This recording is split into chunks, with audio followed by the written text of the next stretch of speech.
Who's ready for 200 slides of code in 45 minutes? My talk's called 4 Programming Paradigms in 45 Minutes. This is the result of me proposing a talk that I didn't want to give, and then them saying, that sounds awesome, we should do that. So I don't recommend that strategy. I'm Anja Hammerly. I'm on GitHub as Thagomizer. I tweet at @thethagomizer. And I did not include a picture of my cat in this talk, but if y'all ask good questions afterwards, I will tweet out a picture of my really annoying cat who let himself out of the house by opening the door and then got lost for 3 days recently.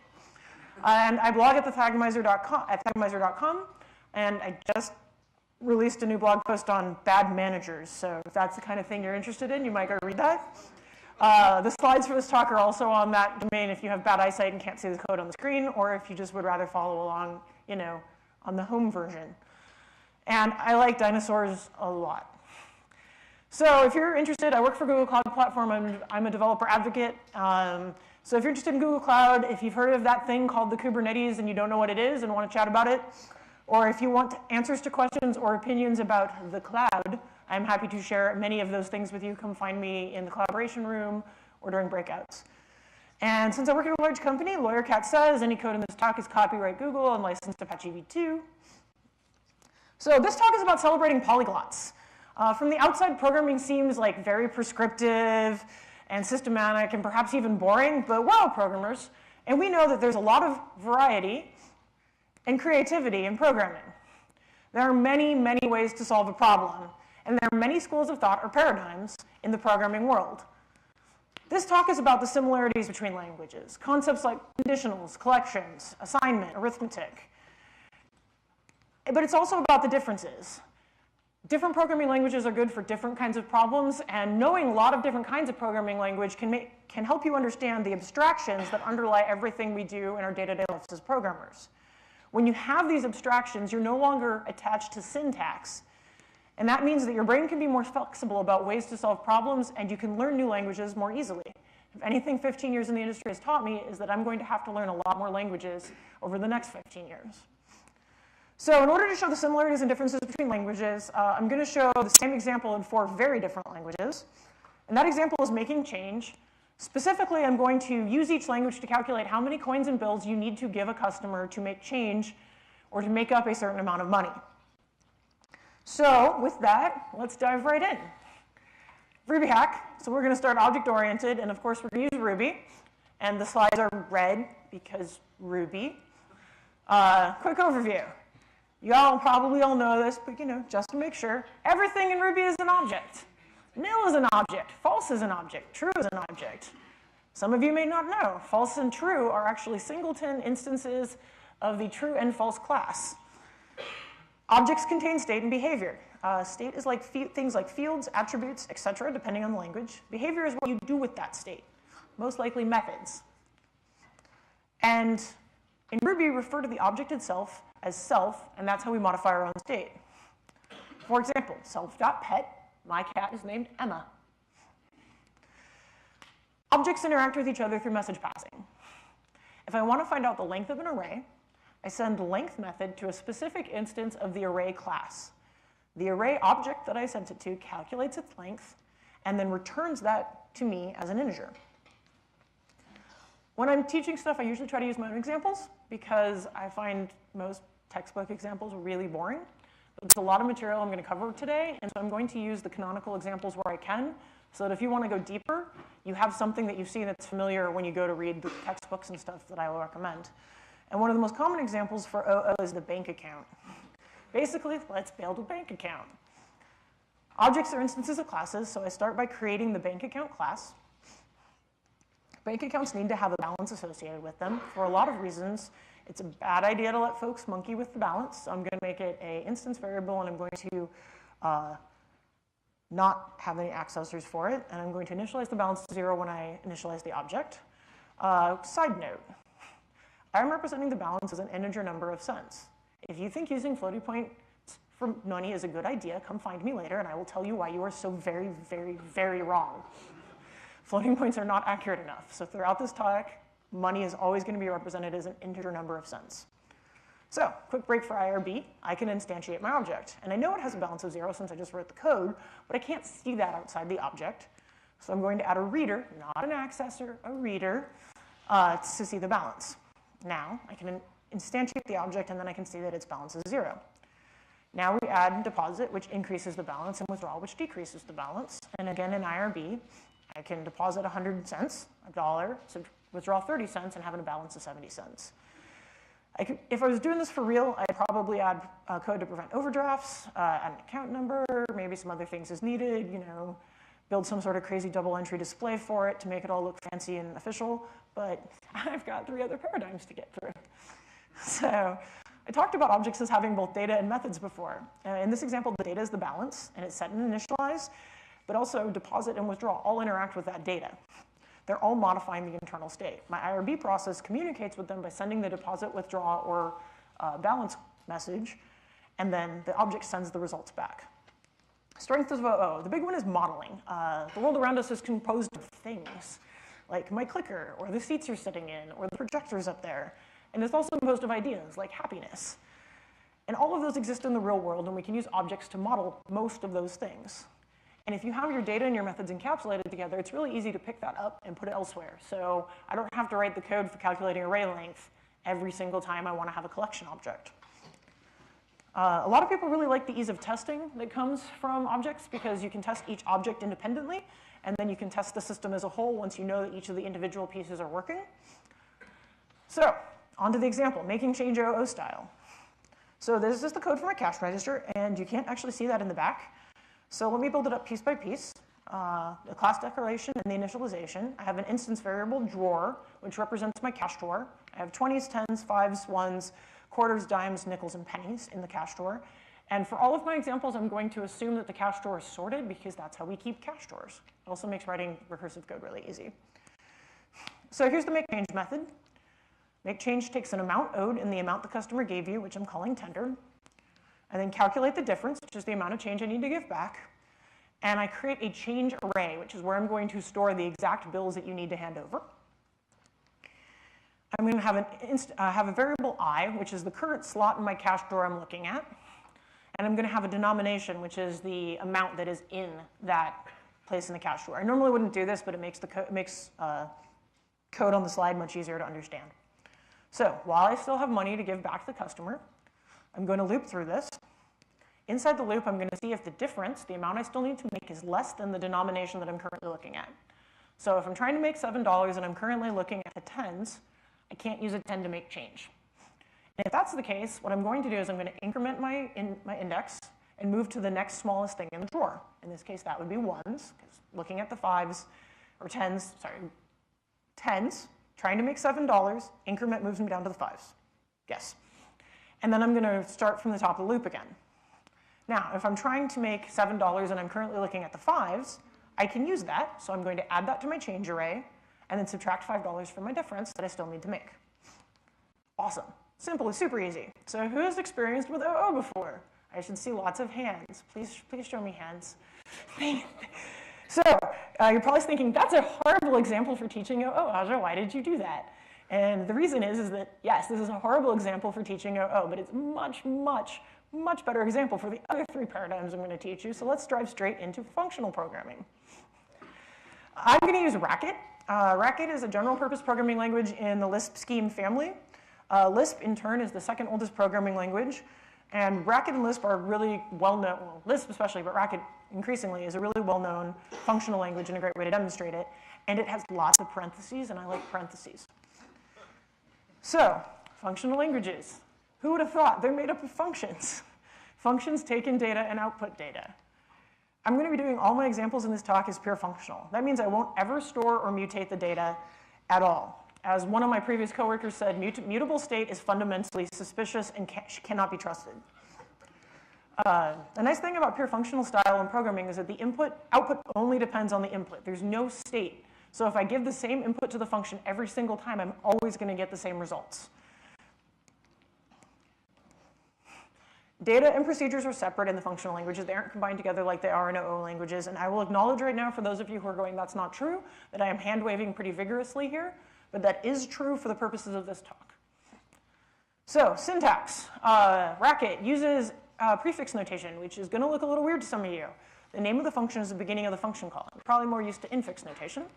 But with prefix notation, if I want to add 3 and 5, I call the plus method with the arguments 3 and 5. The parentheses make it a function call. And I get back 8. And the nice thing about prefix notation is that it's very easy to take an arbitrary number of arguments. So multiplication, multiplying 1, 2, and 3, it's just as easy as multiplying 1 and 2. I can just shove something into the end of the argument list. It gives me 6. The other nice thing I like about prefix notation is it makes the order of operations really clear. Here I'm multiplying 3 and 5, subtracting 10 from 6, and then subtracting 6 from 10, and then adding those together. And I don't have to worry about operator precedence and binding and which binds closer and anything like that. The parentheses and the notation make it very clear what's going on. I can't mess it up. But I said functional languages have functions. So here I define a function by calling the word define and then putting the name of the function in the argument list inside parentheses. And then the body of the function is, in this case, times n because I'm defining square. And then I surround the whole thing in parentheses because yay parentheses. That's just how Lisps work. And then I call the function by parentheses, function name, argument list, 5 in this case, and it returns 25 because that's the square of 5. It gets weirder, don't worry. Conditionals. I'm going to use cond, although there's a lot of other conditional constructs in Racket.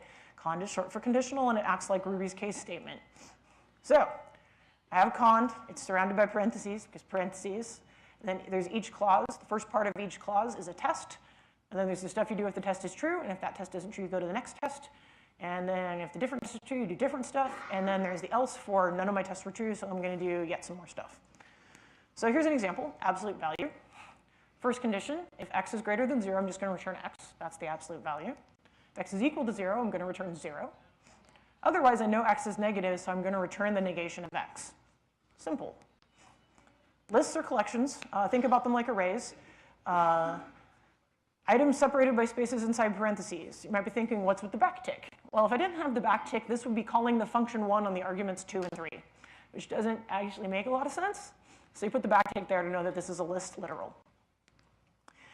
I love Lisps. So car gets the first element of the list, or the head, in this case 1. Cdr gets the rest of the list, in this case the list 2, 3. We will come back to car and cdr in just a little bit, and I will explain to you why they have such crazy names. And cons you use for making pairs. So in this case, I want to add 1 to the list 2, 3. I cons them together, and I get the list 1, 2, 3. So quick example, factorial. Define the function fact n. I have a conditional. If n is less than or equal to 1, I return 1, because that's a factorial definition of factorial. Otherwise, I multiply n by the factorial of n minus 1. Simple. Fibonacci. If n is less than or equal to 0, I return 0. If n is equal to 1, I return 1. Otherwise, I add the Fibonacci recursive call of n minus 1 and the Fibonacci call of n minus 2, because that's the mathematical definition of Fibonacci. So strengths. One of the fantastic things about your functional style is that if you don't mutate state, you don't have as much concerns when you have concurrency, because you don't have locking tables or shared memory or race conditions or any of that other stuff that causes us problems. I figured out what's going on. It's that mic up there. It's also easier to test. If you only put the same input data and always get the same output data, it's much easier to figure out what you need to test. You don't have to do any setup for setting up state. And it's very easy to see from the code exactly what your cases are. And code that contains no state is safe to reuse anywhere. So reusability is awesome. I like functional programming a lot, and I like it because it's very, very brief. Others hate it for the exact same reason. So making change functional style. You can see, much shorter than the Ruby version. You can actually probably read that in the back. But let's walk through it. Define my function, make change. X is the amount I need to make, and denoms is the denominations that are in my cache drawer. If x is equal to 0, if I don't actually need to make any money, well, I'm going to return a list that is empty because don't give them any bills. Makes sense. If my cache drawer is empty, I can't make change, so I'm going to return false. There's 2 recursive cases. The first one is the case where the amount I'm trying to make is less than the denomination that's at the beginning of my denominations list. So this is the case where I'm trying to make $7 and I'm currently looking at the tens. In that case, I'm just going to call it recursively and use the rest of the stuff in my cache drawer with the same amount. And then the fun case. If the amount I'm trying to make is not less than the denomination I'm currently looking at, so I'm still trying to make $7, but now I'm looking at the 5s, I'm going to take one of those 5s, I'm going to add it to a list, that is making the rest of them out with that. That's what that minus x car denoms thing is, and my cache OR. Simple. Don't worry, it gets weirder. We are on to our third paradigm. We're going to do logic and constraint programming. We're going to do it with Prolog. And I promise you I will tell you my favorite Prolog joke at the end of this, but I cannot promise you that it is a good Prolog joke.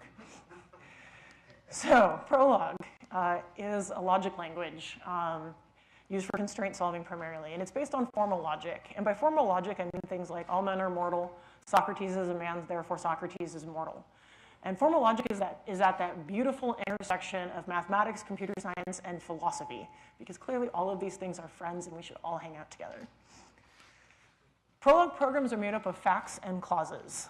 And the really brain-breaky part of Prolog that gets most people completely confused and wanting to run away is the fact that you never tell Prolog how to solve a program. Prolog figures that out for you. It's actually just searching a possible constraint space. Instead, you have to describe the problem in very explicit detail so that Prolog can then figure out how to solve it itself. So let's say you're solving a logic problem, like, the guy in the blue house has the fish and the guy in the white house really likes to drink Pepsi. Like, you're trying to figure out where everyone lives and what their pet is and what their favorite drink is. In Prolog, you don't tell it how to do a, depth first search of the search space. Instead, you just carefully enumerate all the rules and constraints and then say, hey, Prolog, can you solve that for me? Which is really, really weird for all of us who've been taught programming using this is how you make a peanut butter sandwich method, because that's not how Prolog works. So the syntax is actually not too bad, but since we don't need a lot of operators, it's not actually that complicated, and it's a little weird. We have variables, which are in all caps, and we have constants, which are in lowercase, and that's pretty much it. I can define facts end in periods, so I can say that Washington is a state. I can say that Washington and Oregon share a border, and that Washington and Idaho share a border, and that Oregon and California share a border. And then I can say, hey, Prolog, let's make some rules. Rules are a set of what look like facts, but basically what's saying is that x and y are adjacent, x and y are variables, remember capital letters.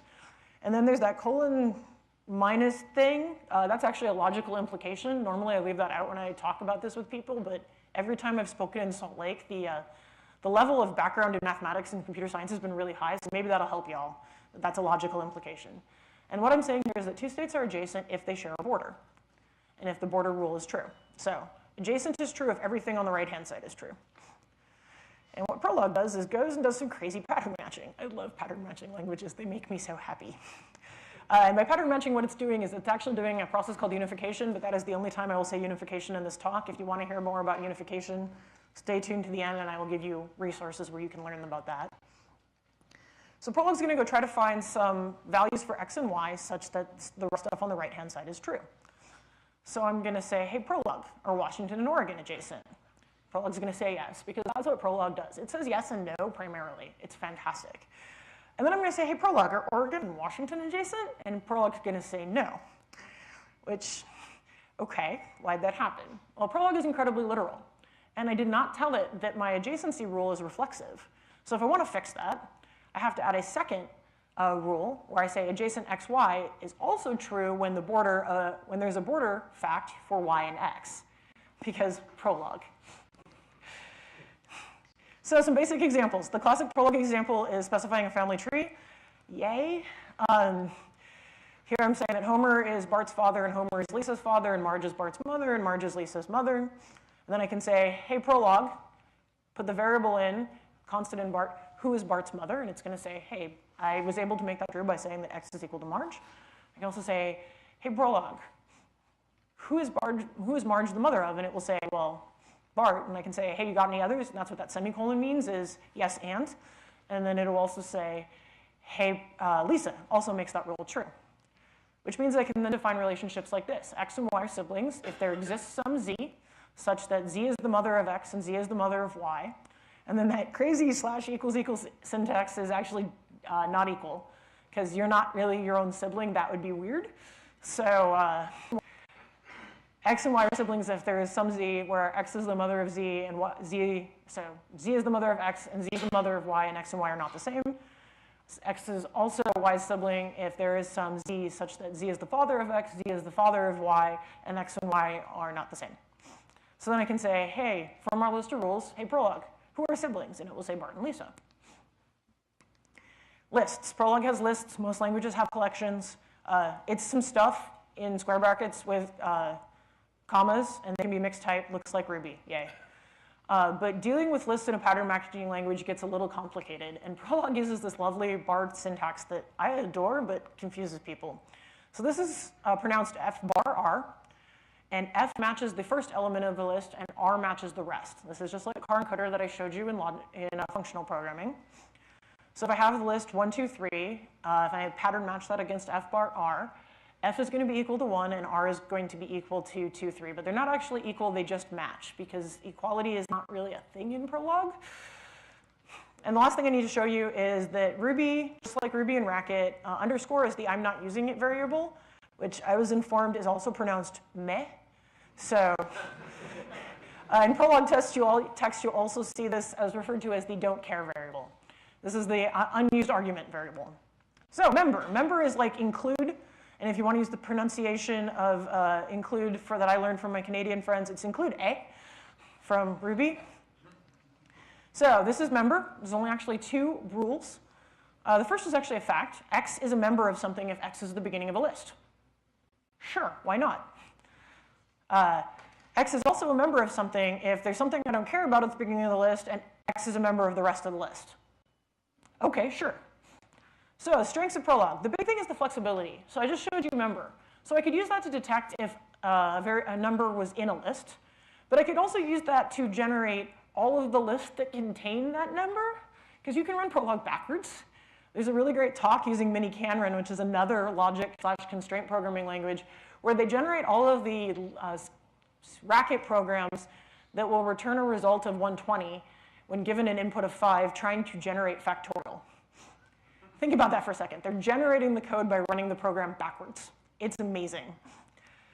Prolog is also great for problems that involve constraints. If you've ever tried to do like table planning for a wedding and you're like, well, I can't have these 2 people at the table because they're going to cause problems, trying to figure out how to make everyone work, and the tables only seat this many except this table, which only seats 6 and the rest seat 10 and all that. Prolog is great for that. One of the examples I learned about from doing my research is that there was a research lab where they were trying to schedule use of a shared resource, which I believe was a dolphin. And they were trying to do it around people's class schedules and work schedules, and also make sure that they had enough time for the dolphin to rest, and they didn't have enough activities on the same page, and they ended up using Prolog for that. So making change in Prolog. Prolog doesn't have return values. I haven't actually hinted at that recently, but it doesn't actually have return values.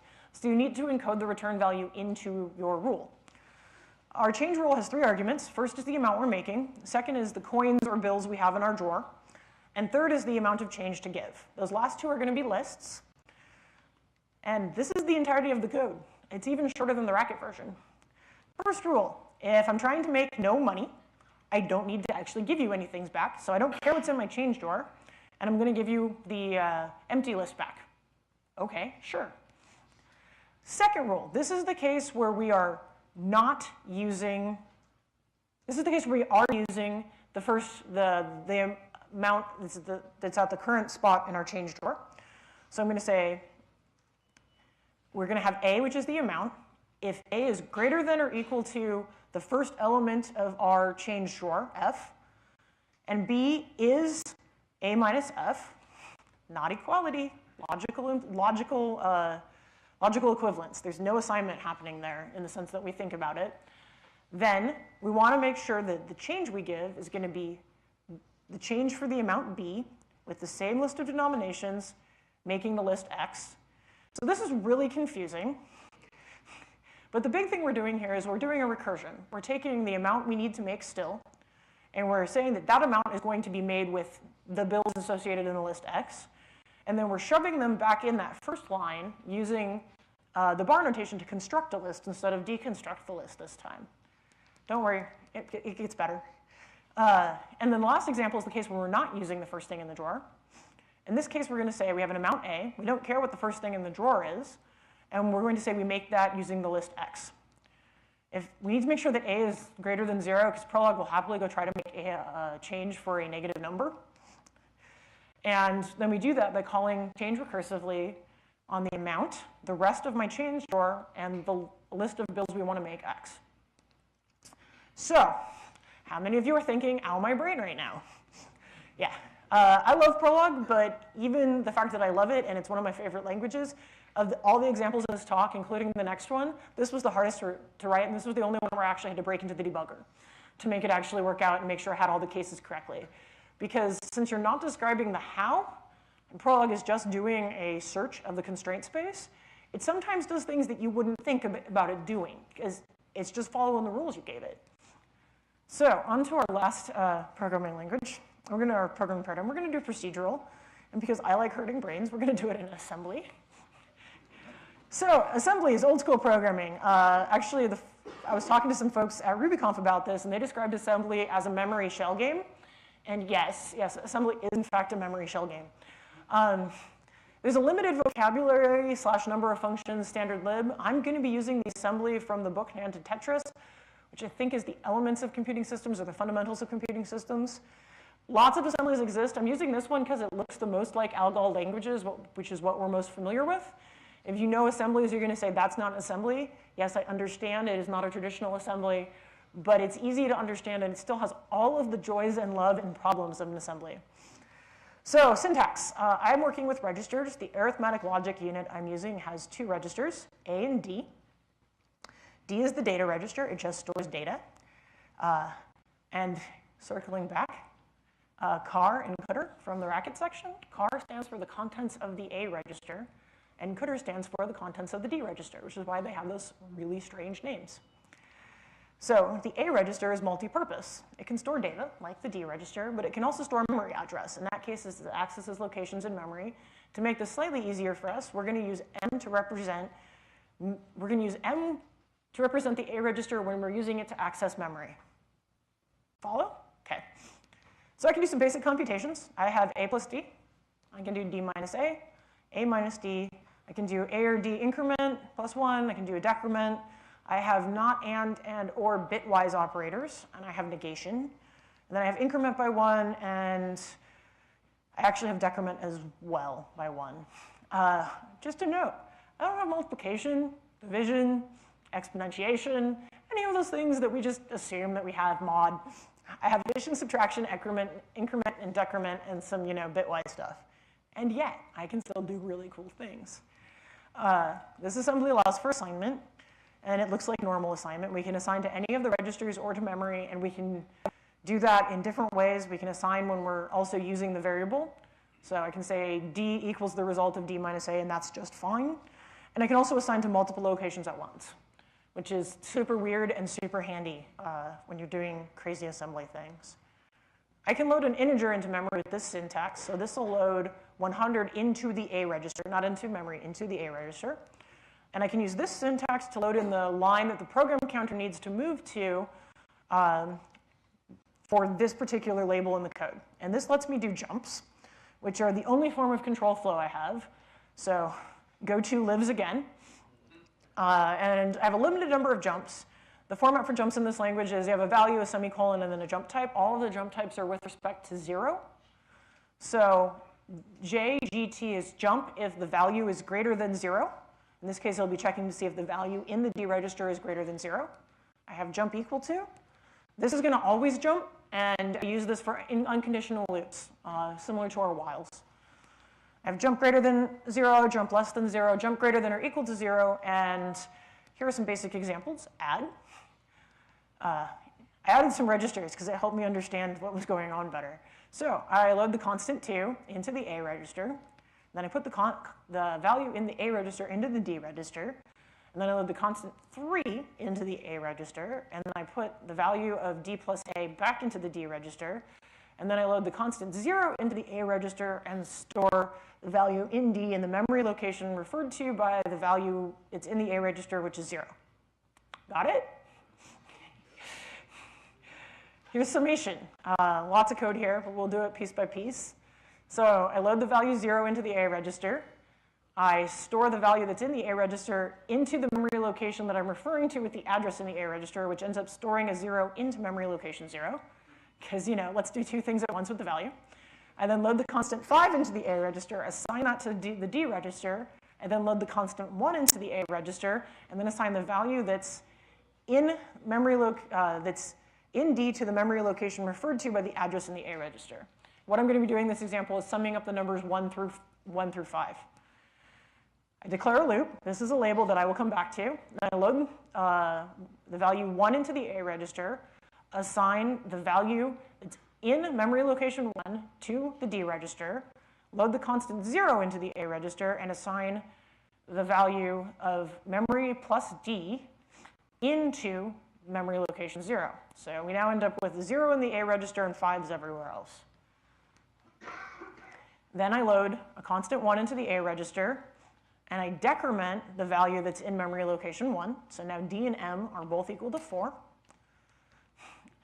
And then I have a label end, and I'm going to jump if the value of my D register is less than or equal to 0. Otherwise, I'm going to jump to the end. Otherwise, I'm going to load up my loop label from earlier, and I'm going to jump unconditionally back to the top. So now I'm back at the top where my loop label is. I'm going to load the value 1 into the A register. I'm going to copy the value in memory 1 into D. So now D has 4.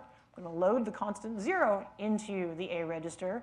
And then I'm going to increase the value that is in memory location 0 by the amount in D, which is going to make it 9. And then I do the decrement again, and then I loop back to the top, and I add 3, and so, and so, and so. And then eventually, I will get the sum of 5 to 1. Awesome. So, strengths. I don't have any problems that assembly currently solves for me. I've written the assembler for this particular assembly, and then wrote the bytecode that creates the assembly that the assembler reads, and then I wrote the high-level language that creates the bytecode that creates the assembly that the assembler reads and turns into machine instructions. But I did that because I wanted to know how my wizard box worked. Procedural style, though, can be really useful. It's simple. For us, most of our first programs were procedural. Hello World is very procedural. Most scripting is procedural. Do a thing, then do this other thing, and then do this final thing, and then clean up after yourself. And procedural style is really easy to write. We think about the world in sets of instructions. It's very easy for us to explain things as a list of things to do in a specific order. So here's making change in assembly. I am doing this the stupid way. There are better ways to do this. We can talk about that after my talk if you're interested. And this makes the change, calculates the number of coins you need to give out and what coins you need to give out to make change for 67 cents. So the first memory location holds the amount to make. Memories 1 through 4 hold my coin denominations. Memory 1 is 25 for quarters. Memory 2 is 10 for dimes. Memory 3 is 5 for nickels. And memory 4 is 1 for pennies. Memories 5 through 8 hold the number of each coin to use. Memory 5 is the number of quarters, and so on. My assembly doesn't actually let me refer to memories by number that way, but it does let me refer to them as registers, so that's what you'll actually see in the code. So this bit here loads a constant 67, the amount we want to make, into A, then moves that to D, then loads the address of register 0 and puts the amount in D into that location. So now we've got the amount we want to make in memory location 0. This loads in the values, 25, 10, 5, and 1, into the appropriate memory locations. And this is the actual code. And I'm not going to do the magical table of registers here, but I'll walk you through it. So I load the location of my first memory location. I then assign to D whatever value is there. That's the amount I still need to make. I then load up the value of memory location 1. And I subtract the value of memory location 1 from the amount I need to make and store that back into register D, And now I load up the label for my dimes code, which is the next thing I'm going to go to. So if D is less than 0, which means that the amount I was trying to make was less than the value of 1 quarter, well, I don't need any quarters, so I'm just going to jump to dimes and start trying to figure out how many dimes I need.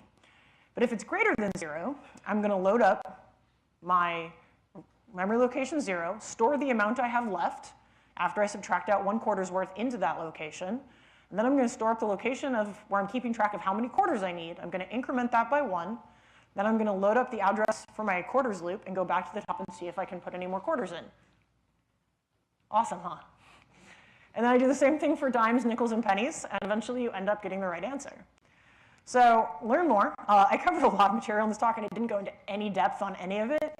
I really encourage you, if you're interested by any of this, to go out, learn more, and seek more. If you want more resources on functional stuff, there's a talk, parenthetically speaking, by Jim Weirich from Golden Gate Ruby Conference in 2010. It's on Confreaks, and it is really, really good. It got me to actually go back and work through the entirety of the structure and interpretation of computer programs with a bunch of friends.